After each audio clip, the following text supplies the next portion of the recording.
ஏசாயா தீர்க்கதரிசன புத்தகம் 56ஆம் அதிகாரம் அதனுடைய 7வது வசனத்தை வாசிக்க கேட்போம். ஏசாயா தீர்க்கதரிசன புத்தகம் 56ஆம் அதிகாரம் 7வது வசனம். என் ஜப வீட்டிலே அவர்களை மறக்கப் பண்ணுவேன்.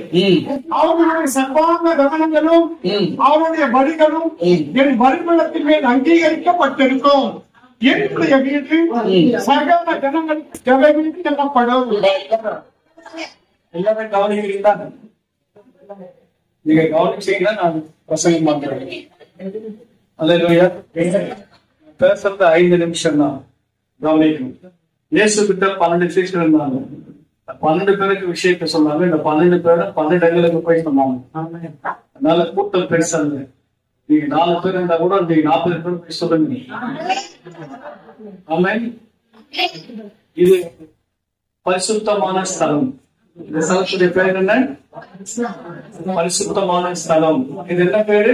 பரிசுத்தமான ஸ்தலம். தேவன் எங்க இருக்கிறார்? தேவன் தம்முடைய பரிசுத்த ஆலயத்தில் இருக்கிறார். இந்த ஆலயத்துடைய பேர் என்ன? பரிசுத்த ஆலயம். சங்கீதம் 12 வாசிக்கிறோம். தேவன் தம்முடைய பரிசுத்த ஆலயத்தில் இருக்கிறார் என்று எழுதப்பட்டிருக்கிறது. இது வீடு கட்டியிருக்கிறாங்க, இந்த ஜப வீடு. ஆனாலும் இது பரிசுத்தமான இடம். இந்த இடத்தை அசுத்தப்படுத்தவே கூடாது. தேவன் எப்படிப்பட்டவர்னா பரிசுத்தமானவர். தேவன் எப்படிப்பட்டவர் அதை தெரிந்து கொள்ளுங்க. ஆண்டவர் வந்துட்டு அசுத்தத்திலே ஆண்டவர் எப்பவுமே அங்க இருக்க மாட்டார். ஏசப்பா வரணும்னா உங்களை பரிசுத்தம் பண்ணி கொள்ளுங்கள். நீங்க தான் தேவனுடைய ஆலயம். தேவனுடைய ஆலயம் பரிசுத்தமாய் இருக்கணும். தேவன் ஏசப்பா வரணும்னா உங்களை நீங்க பரிசுத்தமாய் வைத்துக் கொண்டாதான் ஆண்டவர் அங்கே வருவார். அசுத்தமானதை செய்யக்கூடாது. அசுத்தமானதை உங்களிடத்திலிருந்து இருக்கக்கூடாது. அசுத்தமானது ஆண்டவருக்கு பிடிக்காத காரியங்கள் நீங்க எதுவுமே செய்யக்கூடாது. இது நாங்க இப்படிதான் இருப்போம் அப்படின்னு நீங்க சொன்னீங்கன்னா அது பழைய வாழ்க்கையில நீங்க இன்னும் இருக்கீங்க. முன்காலத்துல நாம எல்லாரும் அப்படிதான் இருந்தோம். இந்த உலக வழக்கத்தின்படி நம்முடைய தாத்தா அவங்க செஞ்சதெல்லாம் நம்ம செஞ்சிருந்தோம். ஆனா இப்ப அப்படி இல்லை. ஏசப்பா நம்ம தேடி வந்துட்டாரு. நீங்க உங்களுடைய நடக்கையில, உங்க வார்த்தையில, உங்க செய்கையில, உங்க பேச்சியில எல்லாமே நீங்க பரிசுத்தமாக இருக்கணும். உங்க பிள்ளைகளை நீங்க பரிசுத்தமாய் வைத்துக் கொள்ள வேண்டும். நிறைய பல்லெல்லாம் சகப்பாயிருக்குது. சகப்பாக விடக்கூடாது. இருக்கிற மாதிரியே இருக்கணும். ஆகவே ஏசப்பா பரிசுத்தமா இருக்கிறது போல நீங்கள் எப்படி இருக்கணும்? பரிசுத்தமா இருந்தீங்கன்னா ஆண்டவர் வருவார். ஆண்டவர் வந்தார்னா அங்க பெரிய நன்மை இருக்கும். பெரிய ஆசீர்வாதங்களை, அற்புதங்களை, நன்மைகளை உங்க வாழ்க்கையில் நீங்கள் பெற்றுக் கொள்ள முடியும். பாருங்க, அவர் சொன்னாரு, என் ஜப வீட்டிலே அவர்களை மகிழ பண்ண வேண்டும் என்று கர்த்தர் சொல்லியிருக்கிறார். இன்னொரு இடத்துல கூட ஜப வீடு எழுதப்பட்டிருக்கு. என்னுடைய வீடு அப்படின்னு எழுதப்பட்டிருக்கிறது. ஜப வீடு என்று எழுதப்பட்டிருக்கிறது.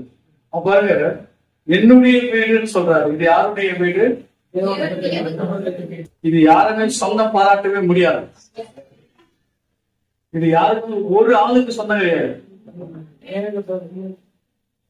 இது எந்த ஒரு தனி நபருக்கும் சொந்தம் இல்லை. இது ஆண்டவருடைய வீடு. இது ஸ்தாபனத்துக்கு சொந்தம் கிடையாது. ஸ்தாபனம் உதவி செய்யலாம், ஆனா ஸ்தாபனத்துக்கு சொந்தம் கிடையாது. பிஷப் உதவி செய்யலாம், ஆனா பிஷப் சொந்தம் கிடையாது. நீங்க சிங்கப்பூர்ல வந்திருக்கிற உதவி செய்யலாம், ஆனா அவங்களுக்கு சொந்தம் கிடையாது. அது அவருக்கு நம்ம செஞ்சுட்டோம்னா அது அவருடைய வீடு. அல்லேலூயா. உங்க வீடு. இது வந்து கர்த்தருடைய வீடு. அப்போ கர்த்தருடைய வீட்டை வியாபார ஸ்தலமாக நீங்க மாற்றக்கூடாது. என்னுடைய வீட்டை நீங்கள் வியாபார நன்மை வீட்டுல போய் பாத்தீங்கன்னா அங்கதான் மகளிர் குழு நடக்குது. இயேசு சுவாமி ஜாத்தை எடுத்து என்ன பண்ணாரு? வியாபாரம் செய்தவங்க வெளியே அனுப்பிட்டாரு. ஆண்டவருடைய வீடு வியாபார ஸ்தலமா மாற்றக்கூடாது. சரிங்களா? அப்போ அவருடைய வீடு என்ன வீடா இருக்கணும்னா ஜப வீடா இருக்கணும். ஜப வீட்டுல ஜபம் நடக்குதா? பேரு ஜப வீடு. அல்லேலூயா. பேரு ஜப குமாரு. நான் குமாரு பேரு ஜப குமாரு. ஆனா வாழ்க்கையில ஜபமே இல்லை. பேரு மட்டும்தான் ஜபம். சில சர்ச்செல்லாம் பார்த்தீங்கன்னா ஜப வீடுன்னு போட்டிருப்பாங்க, திறக்கிறதே கிடையாது. அல்லேலூயா.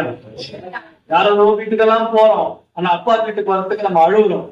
வாரத்திற்கு அப்பா வீட்டுக்கு நம்ம வரணும்.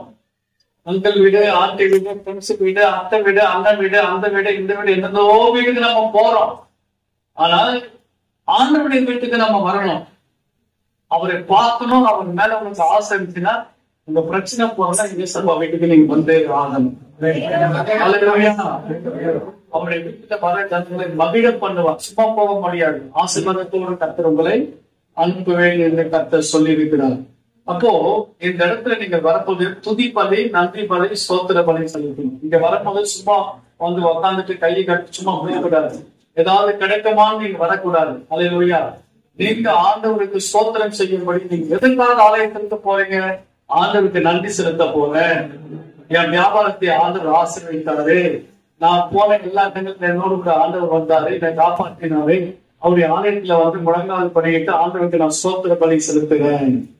அல்லேலூயா. என்ன பலி செலுத்துறேன்? ஆண்டவருக்கு ஸ்தோத்திர பலி. ஒரு புஸ்தகம் 10 பேர்ல ஒருவன் வந்து ஆண்டவரை பணிந்து கொண்டு உரத்த சத்தமாய் ஆண்டவருக்கு நன்றி செலுத்தினோம். இந்த ஆலயத்திற்கு வந்து நீங்கள் ஆராதிக்கபடியாக, துதி செலுத்தபடியாக தான் இந்த ஆலயம் உங்களுக்காக கட்டப்பட்டிருக்கிறது. ஆமென் சொல்லுங்க. ஆசீர்வதிப்பார்.